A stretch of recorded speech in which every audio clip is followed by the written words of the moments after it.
Assalamu alaikum wa rahmatullahi wa barakatuh. Wa alaikum assalam wa rahmatullahi wa barakatuh. Alhamdulillah. Wa sallallahu wa sallam wa baraka ala sayyidina Muhammad wa alihi tayyibin at-tahirin wa ashabihi al-bararati al-muttaqin wa ba'd. Mheshimiwa Sheikh wa mkoa wa Kigoma, Sheikh Hassan ibn Sheikh Said Hassan Kiburwa, katibu wa mkoa wa Kigoma, mzee wangu mzee Alhaji Shaban Moshi Gogo, Sheikh wangu mjumbe wa baraza la mashekhe mkoa Alhaji Sheikh Hamim Kapipi. Namuona hapa mjumbe wa baraza la mashekhe mwingine Sheikh Saidi ibn Musa. Lakini kuna mashekhe wa wilaya hapa tunao takriban 3. Sikia wilaya ya Kasulu, wilaya ya Uvinza na Buhigi kama sijakosea, Sheikh Hassan, mashekhe wa kata Sheikh Ismaili, Sheikh Ahmadi, lakini naibu katibu wa mkoa wa Jaimat Amani na masuala ya diplomasia pamoja na ustawi wa jamii kaka yangu Dr. Haruna Al-Sha'rawi, ustadhi wangu Abdullah mwenyekiti wa Juvukiba mkoa. Nimeona wapo hapa pia mashekhe mbalimbali, Jua Kita kule mwenyekiti wa maarifa Sheikh Atimoza na mama zangu, ipo amiri mkuu nimesikia watamsia mkoa Mwalimu Ashrafu na wanguneo. Basi wote niseme kwamba itifaki imezingatia. Mwenyezi Mungu akulipeni kheri. Niafungue maneno yangu kama alivyosema MC kwa kumshukuru Mwenyezi Mungu Subhanahu wa Ta'ala. Mwenyezi Mungu ambaye ametuwezesha kwa kutupa siha na afya nyakati kama hizi kukutana maeneo yetu haya kwa jambo kubwa na zuri tukufu. Lakini nichukue fursa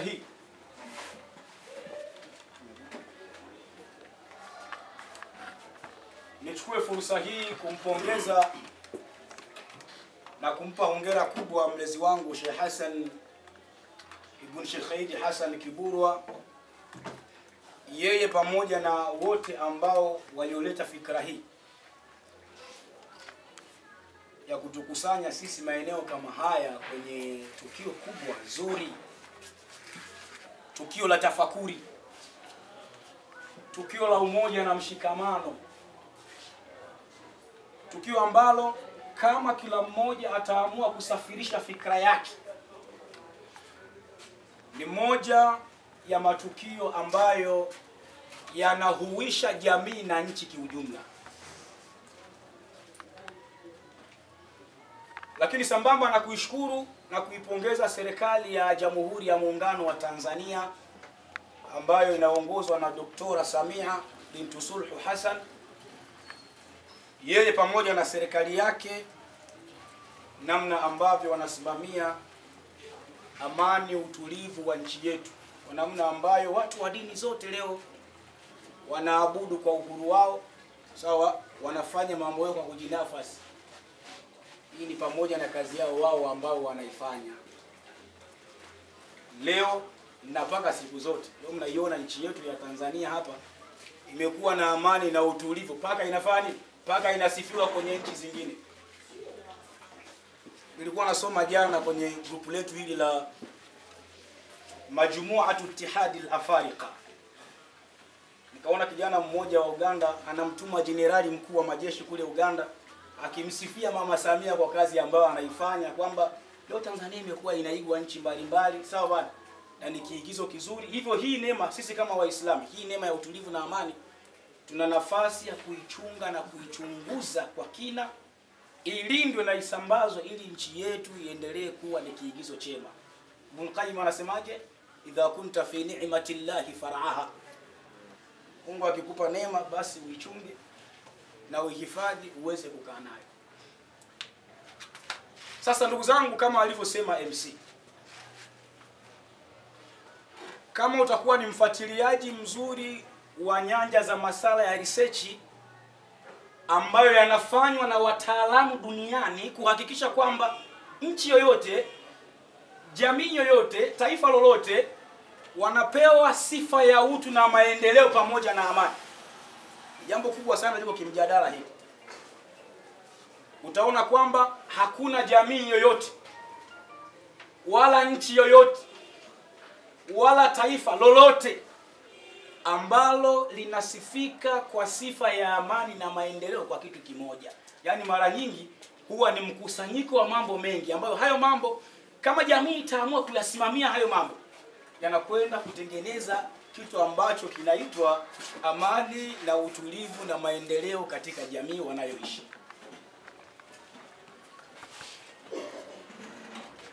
Sasa tuangalie kwa nini tuzungumze mada hii katika maeneo kama haya, kwamba Uislamu una mtazamo gani juu ya umuhimu wa sisi kama Waislamu kuishi na dini nyingine kwa mahusiano mazuri pamoja na amani na utulivu. Waarabu wanasema ni nadhariyatul islami fi ta'zizi alaqati aljayyida baina adyani mukhtalifa. Sawa ndugu zangu? Yaani mtazamo wa Uislamu, sisi kama Waislamu tunafundishwa nini na Uislamu wetu au sheria yetu ya Kiislamu katika kuhakikisha kwamba tunakuwa na mahusiano mazuri na dini zingine. Sawa ndugu zangu? Kwa sababu usije ukafikiri ili uonekane ni Muislamu mzuri mwenye imani ni mpaka umtukane mtu asiyokuwa dini yako. Hizi fikra zipo. Kwamba ili uonekane leo ni Muislamu mzuri ni mpaka ubeze kinachofanywa na yule asiyekuwa Muislamu. Na hizi fikra zipo sana ambazo kama hazikutazamwa, na mimi naongea na mkoa mzima hapa kwa sababu kuna mashekhi wa wilaya na kuna mashekhi wa kata, kwamba tutambue sisi kama Waislamu habari za kuishi kivurugu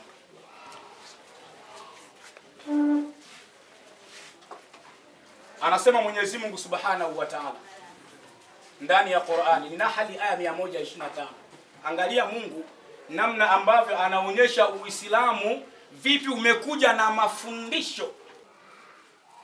Vipi Uislamu umekuja na mafundisho ya uadilifu, uvumilivu na hata watu wasiokuwa wa Kiislamu. Kwenye mazungumzo tu, acha muamala wa maisha, kwenye mazungumzo tu. Anasemaje Mungu 125 Nahl? Kwamba ud'u ila sabili rabbika bilhikmati wal mau'izati alhasana. Alafu nini? Wajadiluhum billati hiya ahsan. Acha masuala ya maisha. Mazungumzo yako tu kama Muislamu.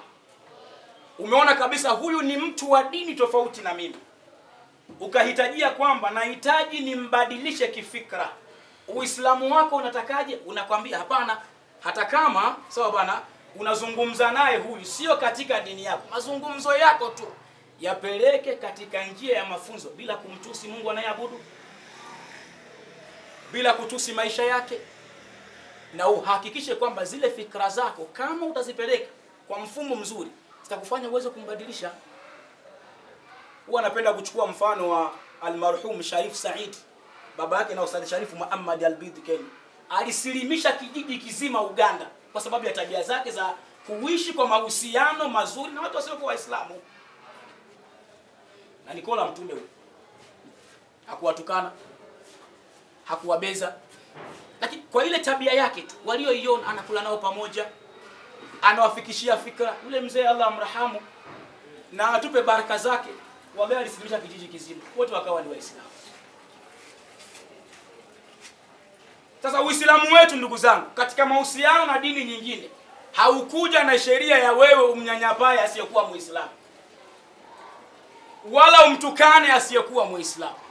Kimecholeta na Uislamu ni nini? Nimesema ni kila mmoja ahakikishe katika maisha yake anayoishi na asiyekuwa Muislamu kuishi naye kwa amani pamoja na utulivu, bila kuangalia kitu ambacho yeye anafikiria, bila kuangalia kitu ambacho yeye anafanya. Huu utakuwa ni msingi mama na msingi mkubwa ambao utafanya hii neema ya amani tulionayo kama Watanzania iweze kudumu.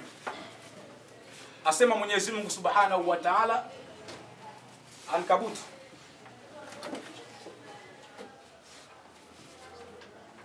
wala tujadilu ahlal kitabi illa billati hiya ahsan. Na ahlul kitabi majua ni watu gani? Na Qur'ani inaeleza kwamba hakuna watu wana uadui mkubwa wa Mayahudi, lakini pamoja na hivyo na Mungu anaelewa. Mnataka kuwaingizia fikra zenu za dini, sio muwatukane wala sio mnyanyapai. Jadilieni na wasiokuwa nyie kwa mfumo mzuri ambao utakufanyeni nyie kuendelea kuishi kwa nini? Kwa utulivu na amani. Hizo zinaonyesha nini? Zinaonyesha kwamba sisi Uislamu wetu katika mtazamo, namna ya kuamiliana na watu ambao sio katika dini zetu uwe ni mfumo wa amani na utulivu na bila kutukanana wala kunyanyasana.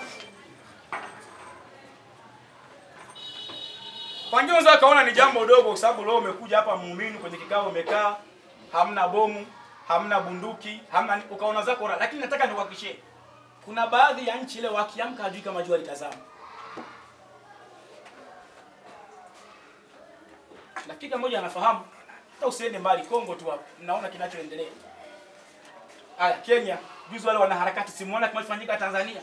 Yaani mtu anajifakhiri ni nchi nyingine lakini ingalau aonekane yeye ni Mtanzania kwa sababu ya kitu tulichonacho. Sasa ndugu zangu, ili amani iendelee kudumu katika nchi yetu kwa kusaidiana na huyu mheshimiwa ambaye anaongoza nchi na serikali yake, ni sisi kama Waislamu na hasa viongozi wa dini, kila mmoja, kwa sababu nimeona kuna mashehe wa wilaya na mashehe wa kata, tukaambiani dini yetu ya Uislamu inamtaka kila mmoja achukulie umuhimu sawa wa kumpa nafasi na amani bila kumnyanyapaa hata mtu asiyo katika dini nyingine. Tukiyafanya hayo ndugu zangu, tutaifanya jamii yetu kuwa hai. Tutaifanya jamii yetu kuwa na maendeleo. Tutaifanya jamii yetu kuwa na utulivu. Hayo mimi ndio maneno yangu, maana nimetoa dakika 15, nafikiri zitakuwa zimekwisha. Tumshukuru Sheikh pamoja na serikali na management yako yote kuandaa jambo hili kubwa na kutukusanya tuje tusikie mambo mbalimbali ambayo yanapatikana katika semina hii. Mwenyezi Mungu atuwafikie, tuondoke na haya tukayafanyie kazi kwa waamini wetu, kwamba Uislamu wetu hauruhusu kunyanyapaa dini zingine. Wassalamu alaykum wa rahmatullahi wa barakatuh. Ndugu zangu, amani katika Uislamu, kwanza tunaamini ni majina katika majina yake Mwenyezi Mungu Subhanahu wa Ta'ala. Yeye analo jina linaloitwa As-Salamu, ni jina lake. Na maana yenyewe ya amani kusema kweli katika Uislamu ni zawalul khawfi 'ani nafsi washu'uru bituma'aninati wal istiqrar. Ni watu waishi kwa kutokuwa na hofu katika vifua vyao na wahisi kupata utulivu katika maeneo yao na katika shughuli zao. Ndio maana yenyewe ya halisi ya amani na utulivu. Na sisi katika Uislamu, Nabiullah Ibrahim alayhi salam alipomaliza kazi tukufu ya kuijenga ile Kaaba tukufu, alimwambia Mungu, Rabbi ja'al hadha baladan amina. Aya hizi ziko mbili. Kuna moja imekuja baladan amina, nyingine ikaja albaladan amina.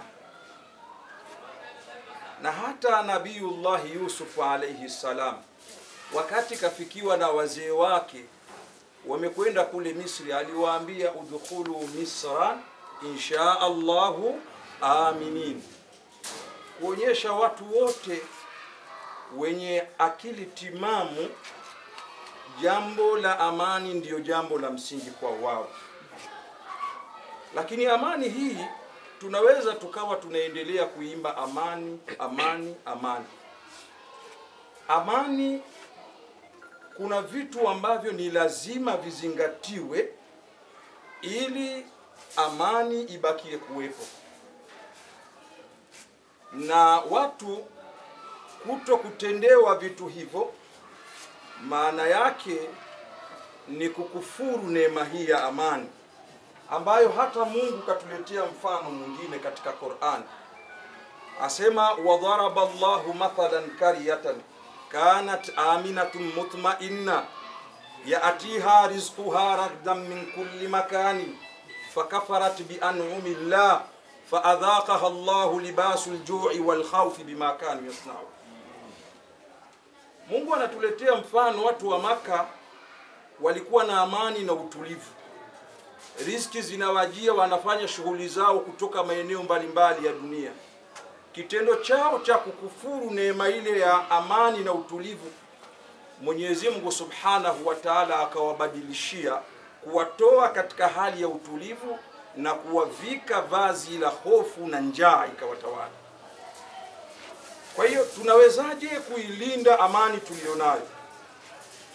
Kwanza, sheria zinazowekwa lazima zizingatie usawa kwa watu wake. Isiwi tu sheria hizi kwa watu fulani zinaweza kuwa na maana na kufanya kazi, kwa watu fulani zisifanye kazi. Kwanza, sheria hizi zinazowekwa kwa watu zizingatie utu wa watu, kwamba mwanadamu kama mwanadamu katika taifa lake na nchi yake, hadhi zao kama Watanzania katika nchi yao iwe moja. Halafu baada ya kitu cha pili sasa, uadilifu katika utekelezaji wa sheria zilizowekwa tulizokubaliana. Tukiwa hivyo, naamini kwamba hii amani tulionayo tunaweza tukaihifadhi na ikabakia kuwepo. Lakini kama itatokezea kuwa kuna wengine ni wanyonge, sheria zikifika hazina nafasi, haiwezi kuwa sawa sawa, na amani hii itakuwa ni sehemu ya vichocheo ya kuiondosha amani tulionayo. Wito wetu sisi ni kwamba kila mmoja, na hasa wale ambao Mwenyezi Mungu amewavika mamlaka na majukumu ya watu kuwa chini yao, kwamba wajue wao wamefananishwa ni sawa na mzazi katika nyumba yake anayoishi. Wale watoto anaowasimamia na kuwalea katika nyumba yake, hadhi yao ni moja ambayo ni nafasi yao kama yeye mzazi wao. Bwana Mtume swalla sallam kutuonyesha sisi katika imani hii ya Kiislamu kwamba jambo la uadilifu ndiyo jambo linaloweza kusimamia. Hata ilipokuja kesi kwake, akaletewa Mtume swalla sallam kuhusu mtu mmoja sharifu kaiba, watu wakataka kufanya mipango, pengine huyu sharifu hii sheria kidogo ipinde kidogo isimtazami. Bwana Mtume swalla sallam alichukia. Hata yule dalali aliyokuwa ametumwa kwa Mtume, ambaye ni mtu wakati kwa kati, yeye mwenyewe anasema sijapata katika maisha yangu niloishi na Mtume kumuona Mtume amekasirika na kuchukia kama siku hiyo. Na akanambia maneno makali kwamba mnaleta mchezo katika dini ya Mungu na mimi nikiwepo, na muapa Mwenyezi Mungu wangu mmoja, uhalifu huu lau angekuwa amefanya mtoto wangu wa pekee aliyobakia Fatuma, huyu binti Rasuli sallallahu, mimi Mtume ambaye ndio kiongozi wa umma wa Kiislamu nitasimama kuhakikisha sheria inasimama kwa huyu Fatuma ambaye ni mwanangu. Funzo letu kwamba ukiwafanya watu wawe namna moja katika haki zao na ukasimamia haki hizo, basi utakuwa umetengeneza msingi imara wa kuifanya amani yetu tulionayo iendelee na kudumu. Nimalize kwa kusema ukhalifa wakati wa Sayyidina Umar bin al-Khattab radhiyallahu anhu, alipata kutokea mtu mmoja akaja anamtafuta kiongozi wa waumini kipindi hicho, ambaye sasa ndio kiongozi wa Uislamu dunia nzima. Akaambiwa bwana yuko. Yule bwana akienda akamkuta Amirul Mu'minina kakaa chini ya kivuli cha mti, alafu kapiga usingizi.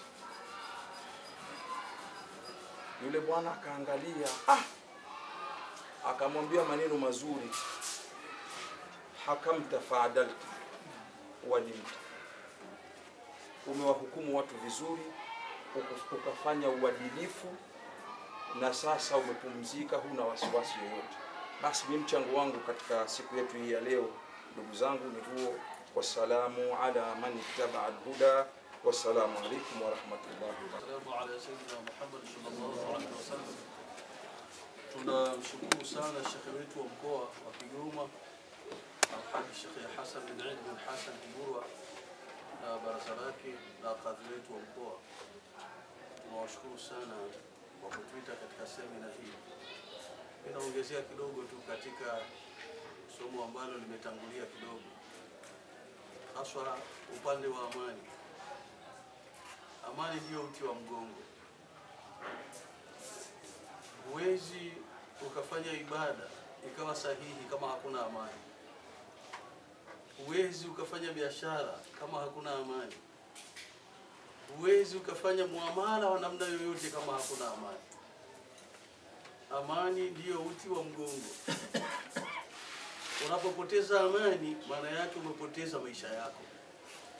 Lakini unapoimarisha amani, maana yake unaimarisha maisha yako na unaimarisha na maisha ya jamii kwa ujumla.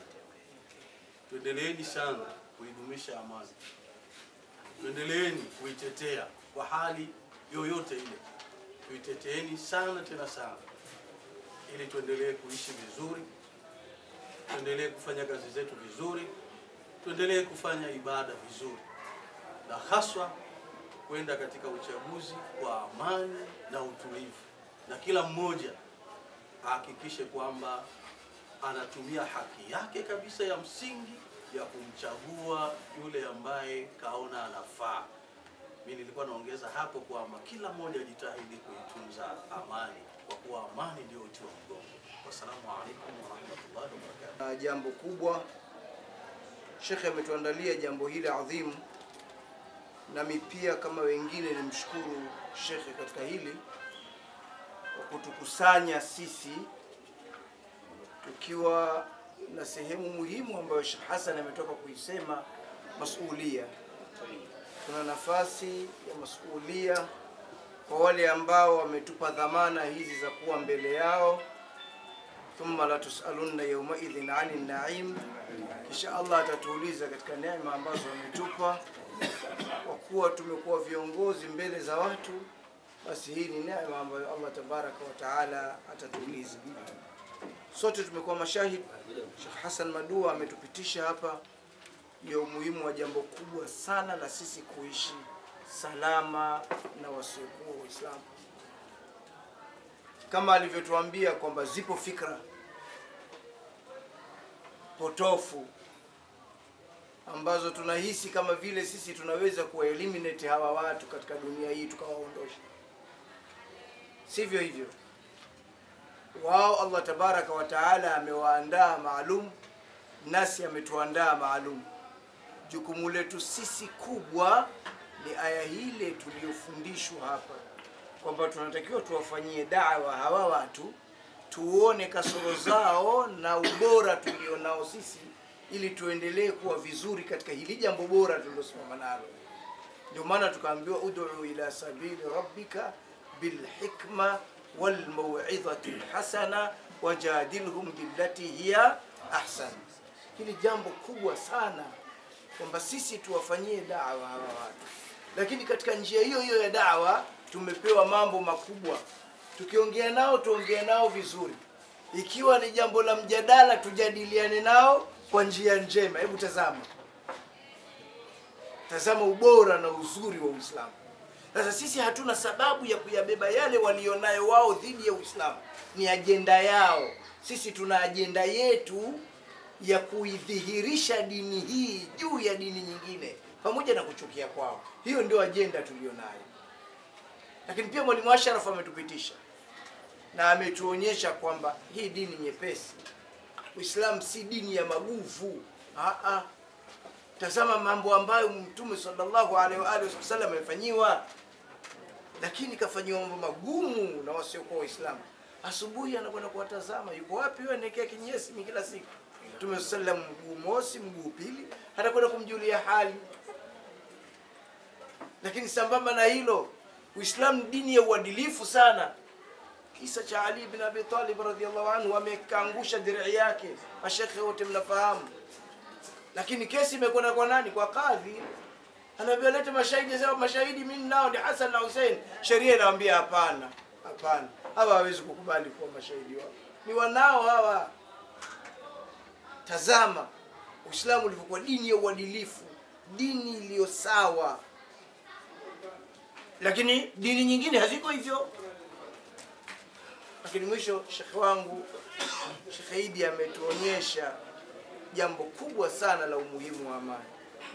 Mpaka Uislamu umeuweka mji wa Makka kuwa ni mji ambao atakayeingia wa mandakhalahu kana aminan, afanye atakayoyafanya huko ya uharibifu, lakini akiingia pale ataingia mahala palipo salama. Tunayo mifano mingi kwa mafundisho ya Uislamu wetu. Sitaki kuleta jipya. Humu walipozungumza ndugu zangu, tunayo mengi mazuri ya kujivunia kwamba dini hii ni dini inayosisitiza amani. Muislamu asitumie kinywa chake kuvuruga amani. Kwa nini? Gharama ya kuvuruga amani ni kubwa sana. Gharama yake ni kubwa mno. Allah ametufundisha ndani ya Qur'an, Sheikh Idi ametusomea aya. Allah anapigia mfano wa mji uliotulia. Tena mji wenyewe Mungu amejalia wanapata riziki zao asubuhi na jioni. Tena min kulli makani, wanapata hivyo vitu kutoka kila mahala. Lakini fakafartu bi an'amillah. Hapa Sheikh moja ya takhasusi yake ni maeneo haya ya tafsiri ya Qur'an. Ukiitazama aya hii unaweza ukafikiri ni aya inawagusa watu maalum vile. Sisi hatumo. La, Uislamu unatutaka sisi tutafakuri katika mfano huu anaoupiga Mungu. Hebu tuseme mji huu ni Tanzania, ambao leo ni kimbilio la kila asiyekuwa na amani. Leo tunapata riziki zetu na tunafanya kazi zetu kila mmoja kwa upande wake. Neema hii tukikufuru, Allah atatuadhibu. Ndio kanuni ya Mwenyezi Mungu Subhanahu wa Ta'ala. Sasa adhabu ya namna gani Allah atatuadhibu? Hatujui. Sasa tusimshangilie kila ambaye ana matamshi ya kuvuruga. Yaani mtu kavurugikiwa anataka na wengine wafanyeje? Wavurugikiwe.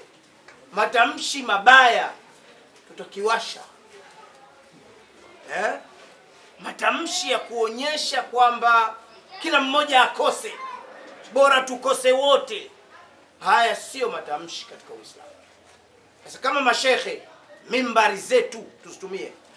Na ikiwezekana shekhe utuagize hii Ijumaa inayokuja hii, tumo ndani ya mwezi huu ushaingia, unakaribia mwezi mtukufu huu wa Dhulhijja, watu wakaizungumze hili suala la umuhimu wa amani katika mimbari zetu. Mashekhe wa wilaya wapo hapa, watawaambia mashekhe wao wakata. Kila shekhe huko azungumze kuhusiana na umuhimu wa amani katika Uislamu. Ndugu zangu, kwa wale ambao ni wasomaji wa vitabu, kuna habari za Bosnia, habari ambazo zilisikitisha mno. Watu wanaopenda historia wapekue hali ilivyokuwa mbaya. Watu walikuwa katika neema ikabadilika. Tusichezee neema hii. Rai yangu niombe tusichezee neema hii tulionayo kwa gharama yoyote. Najua tuna itikadi tofauti za kisiasa. Najua tuna mitazamo tofauti ya kisiasa. Kwa mitazamo hiyo na itikadi hiyo, tupite katika njia ambazo zitatufanya sisi tubadilike kwenda hata kama mtazamo mwingine ambao watu watauona, lakini katika al-amni wassalamu. Wassalamu alaykum wa rahmatullahi wa barakatuh. Wa rahmatullahi wa barakatuh. Innal hamdalillah wassalatu wassalamu ala rasulillah sayyidina Muhammadin ibn Abdullah wa ala alihi wa sahbihi wa man wala. Na mimi pia kabla ya kuchangia chochote, naomba nishukuru sana na kumpongeza Al-Khasir, kaka yangu hapa, shekhe wetu wa mkoa, Sheikh Hassan Ibn Idi Kiburwa, shekhe wa mkoa wa Kigoma, kwa kuandaa semina hii ili iweze kuwajenga watu, lakini itengeneze watu wa kwenda kujenga amani huko wanakotoka. Jambo hili ni jambo adhimu. Shaka tunakuombea kwa Mwenyezi Mungu Subhanahu wa Ta'ala, Mwenyezi Mungu akulinde na kudumisha katika khairi.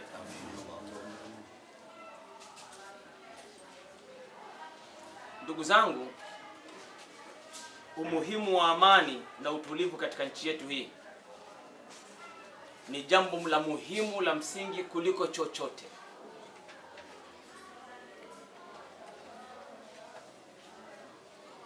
Umuhimu wa amani na utulivu katika nchi hii, utaona ndio hasa lilikuwa ni lengo kuu la Mwenyezi Mungu na Bwana Mtume Muhammad sallallahu alaihi wasallam.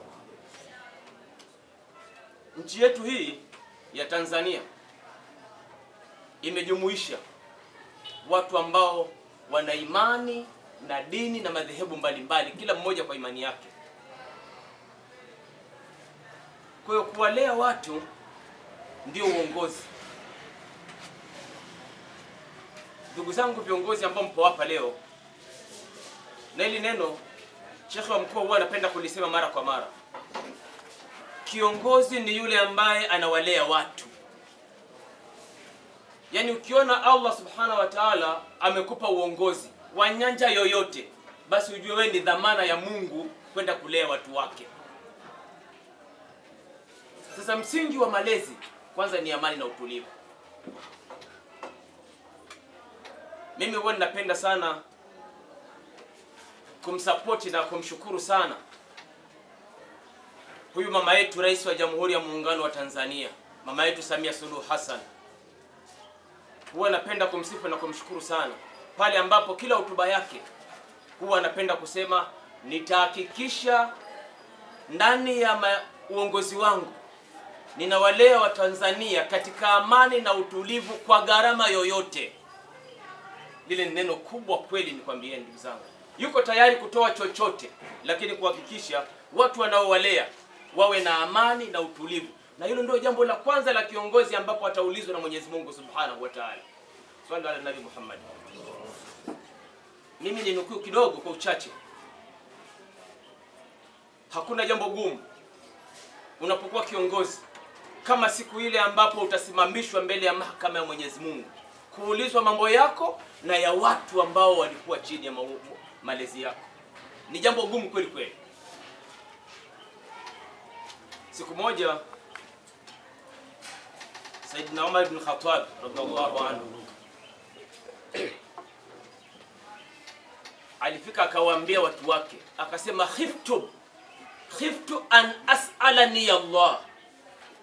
Katika mambo ninayoyaogopa, ninaogopa ile siku ambapo nitasimama kuulizwa na Mwenyezi Mungu.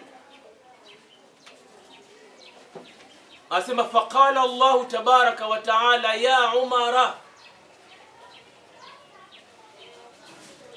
ya Umara, lima la tasna'u at-tariqa hatta kasara al-jamal.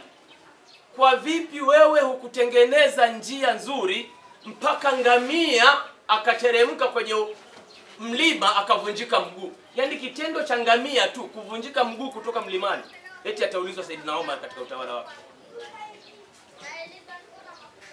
Ni neno gumu ndugu zangu. Kwa mimi tu binafsi naomba nishukuru kitendo hiki cha semina hii, lakini pia tukichukulia kwa umuhimu wake wa hali ya juu kabisa, kuhakikisha kwa nafasi zetu, kila mmoja kwa nafasi yake anamsaidia huyu mama yetu Samia Suluhu Hassan. Ni mama anayefanya kazi katika kipindi kigumu, lakini pia nyuma ya mgongo wake kuna maadui wengi ambao wanajitahidi kuona amani na utulivu katika nchi inavunjika, ili uongozi wake, malezi yake upate dosari. Bila shaka viongozi wangu mnanielewa vizuri. Nyuma ya mama yetu Samia Suluhu Hassan lipo kundi la watu au niite makundi ya watu yenye roho mbaya, yenye dhamira mbaya na nchi yetu, yanajitahidi kutafuta namna gani wanavunja ratiba ya amani na utulivu katika nchi hii, ili uongozi wa rais wetu huyu uonekane una dosari, ameshindwa kuongoza na kulea watu. Kwa mimi niombe, nitoe kama agizo kwenu ndugu zangu, mniridhie, kila mmoja atoke hapa ameweka azma kuhakikisha anakwenda kulea watu kwa kutangaza amani na utulivu katika nchi hii mpaka kipindi ambacho yeye ataondoka kwenye uongozi wake. Mwenyezi Mungu atujalie kila la kheri. Assalamu alaykum wa rahmatullahi wa barakatuh. Mheshimiwa Kadhi, katibu wetu, Mheshimiwa Mashaka wa wilaya na Waislamu wote tuliohudhuria hapa, naamini itifaki itakuwa imezingatiwa, na mimi nisichukui muda, nipongeze tu semina nzuri, na hili tumuombe shekhe liwe mara kwa mara. Jambo hili tunapokaa hivi, kuna jambo tunalolipata na tunatoka nalo. Kwa hiyo asichoki kuendelea kutupika, hasa sisi viongozi. Na mimi nishukuru katika wote waliotufikishia mada zilikuwa nzuri, na bahati nzuri Sheikh Mzee amekuja kumaliza kwa sababu kaja kuzitafsiri zote tatu. Kwa hiyo hatuna haja ya kuzirudia, lakini niseme tu kwamba sisi tuna haja kama viongozi kuishi vyema na hata wasiokuwa na Waislamu, tuishi vyema, na tukiwa ni wakarimu, naamini wale wasiokuwa Waislamu watatuunga mkono.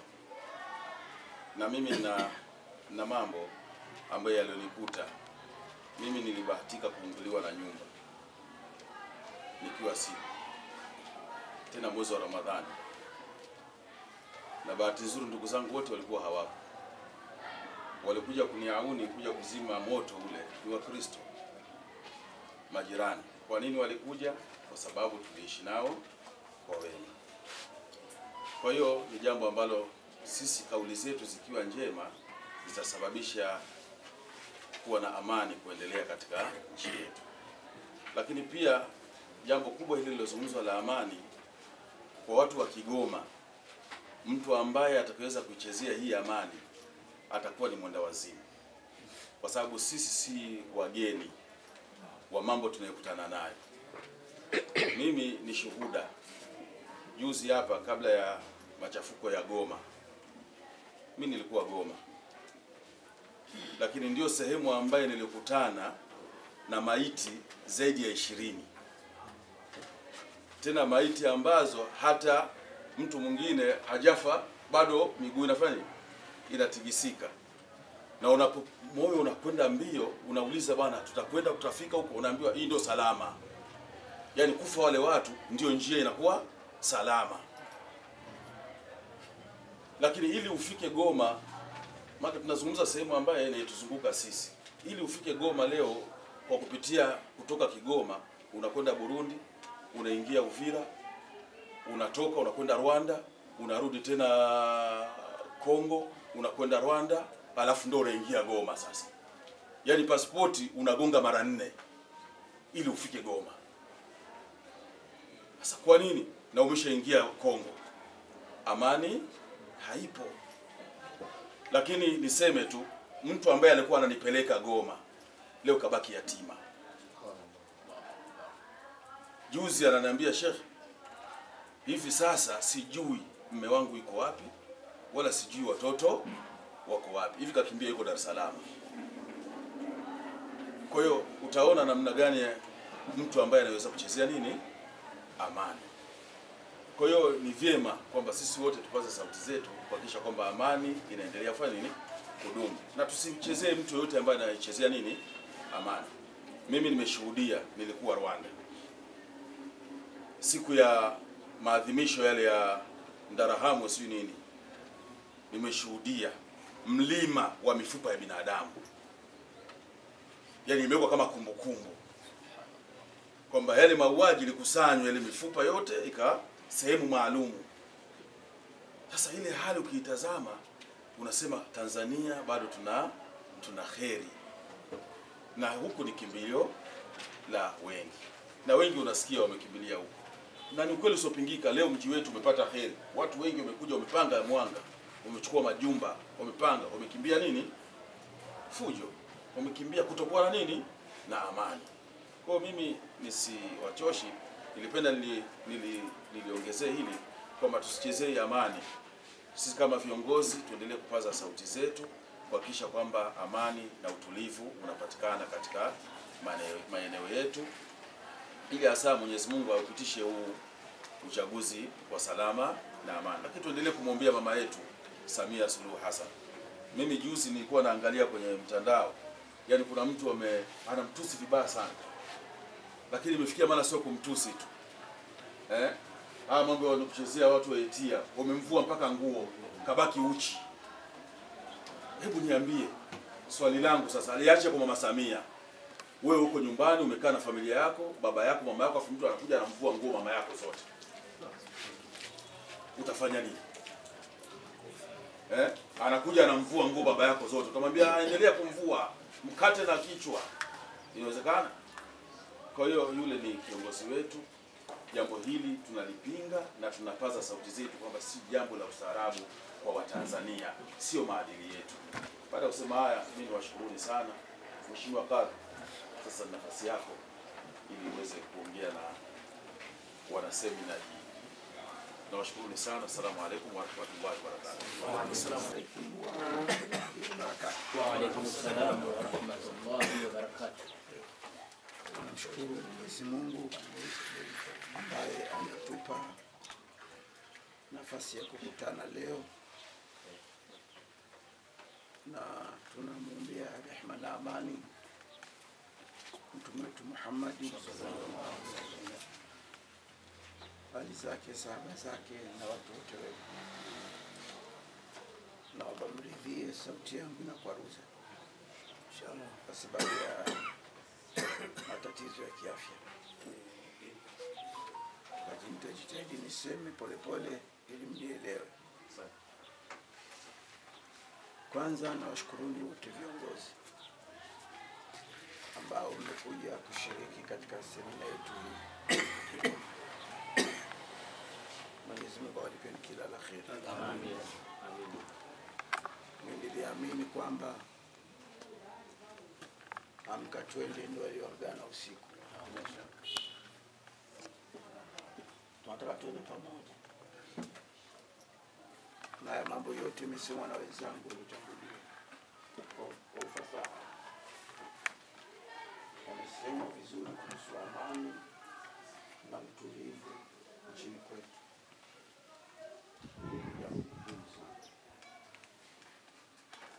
Tunataraji nchi yetu iwe ya utulivu,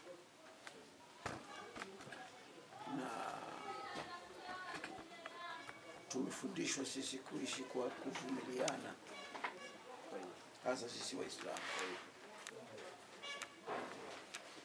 Kwa lazima na sisi tuwe na hiyo spirit ya kuvumiliana. Kwa wale watu ambao wanachokochoko, tuvumiliane, kwa sababu hatuna mahala pengine pa kuishi, ni hapa. Na kwenye Qur'ani imekatazwa kutukana miongoni mwa makafiri, au sio sawa? Kwa hiyo wala tasubbu alladhina yad'una min dunillahi fayasubbu Allah adwa.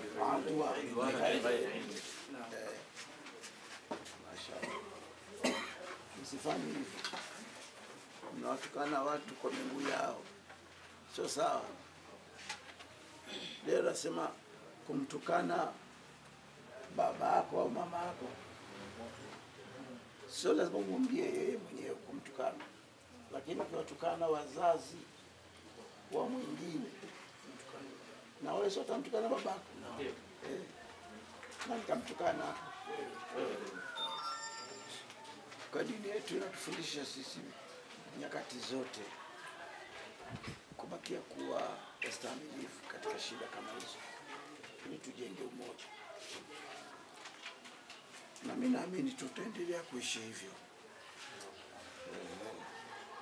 Zile sauti tunazozisikia za watu kutukana viongozi, kushambulia,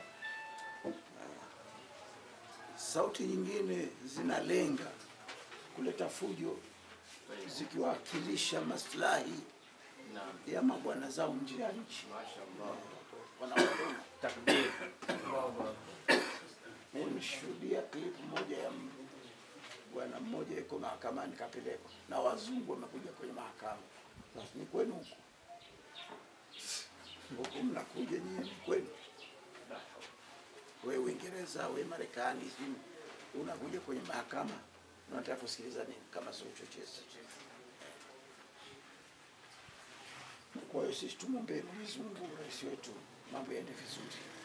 Kwa hiyo mimi nafurahi hizo hotuba zote hizo kwa amani na utulivu, tunavyo tuvumiliane, na hasa hizi nyakati za chaguzi ni ngumu sana. Sababu nyakati kila mtu anasema lake. Kila mtu ana mawazo yake na kila mtu ana nadi sera zake. Nimeona hata mzee wangu, mzee Ubwabwa kama kinaanza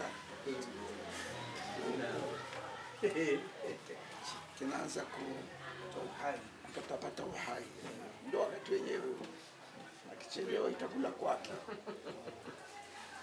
Kwa hiyo ni wakati mgumu sana, tukae na uko tahadhari, lakini tusimame kama walinzi wa amani katika mkoa wetu na nchi yetu kwa ujumla. Na wale watu ambao wanatuombea mabaya, Mwenyezi Mungu awavize. Na mwisho kabisa ni kwamba niombe sisi sote kwa pamoja Ijumaa hii inayokuja, misikiti yetu yote, mashekhe wa wilaya mpo, Sheikh Abu Higwe, simama kidogo. Huyo Sheikh Abu Higwe, Sheikh wa wilaya, alikuwa ana taarifa mpaka asubuhi ya leo. Aliponipigia simu kama wewe uko wapi njoo. Katoka Abu Higwe asubuhi. Ndio maana akachelewa kidogo. Lakini anafanya kazi nzuri sana. Na karibu mashekhe zangu wote mko hapa. Sheikh wa wilaya mjini, Sheikh Uvinza, Sheikh nani? Kasulu. Nawashukuru sana. Lakini Ijumaa hii inayokuja ni Ijumaa ambayo tutazungumzia utulivu katika nchi yetu, izungumzie ustahimilivu na fadhaili za Uislamu katika kuondoa misimamo mikali katika jamii zetu. Na mimi katibu wangu Sheikh Harun Sharawi nitampa jukumu kufanya hiyo kazi kwenye baadhi ya maeneo, kwamba kwa nini sasa tusianze kuwafundisha watu katika misikiti yetu namna nzuri ya kuwepesisha dini. Inna hadha dinu fala tu'assiru wala yushadda hadha dinu li ahadin illa ghalaba. Hii dini rahisi mno. Ukiona mtu amejifanya ndo anajua sana itamshinda. Na mtu anataka ashike dini huwezi. Hii dini rahisi. Anasema Mtume, ma khuyira ala shay'ain illa ikhtara aisaruhuma. Alikuwa akiweka vitu viwili hivi Mtume, anachagua kilicho rahisi, chepesi ndo anakichukua, au sivyo? Kwa watu wafundishe wepesi wa dini yetu, ndio tunavyoambiwa na Mungu, yuridu Allah bikum al-yusra wala yuridu bikum al-usra. Ijumaa yetu hiyo habari hiyo, Uislamu ni dini rahisi. Mtume alimwambia yule sahaba, akasema da'hum ya Umar, ya Umar, da'hum ya Umar, litaalamu lyahud annani buistu bilhanafiyati samha. Sawa sio? Litaalamu lyahudi, wajue mayahudi anna fi dinina fusha, kwenye dini yetu kuna ziko nafasi vile vile, unatoa nafasi kwa watu. Wanani buistu bilhanafiyati samha, na mimi nimetumwa kwa dini ya Uislamu rahisi nyepesi, sio dini ngumu ngumu. Kwa wito wangu mimi Ijumaa hii misikiti yetu yote mkoa mzima iwe hiyo, na humu mjini naona maimamu wa misikiti ya Ijumaa ngine mpo hapa, mashekhe wa kata mko hapa, tufanye hivyo. Tulitana kwa nafasi kidogo kwa sababu hatukuwa na muda mzuri wa kuitana. Tutatekeleza utaratibu mwingine mzuri, tutakutana tuzungumze vizuri zaidi na kwa nafasi, lakini kubwa ni hayo. Na mashaikh zangu ndio toka niko wilayani huko, Mwenyezi Mungu awape kila la kheri. Na basi kikao chetu kitakuwa kifupi, sio kirefu sana, ndio kimemalizikia hapa. Na bahati mbaya humu ndani hatukupika chochote leo,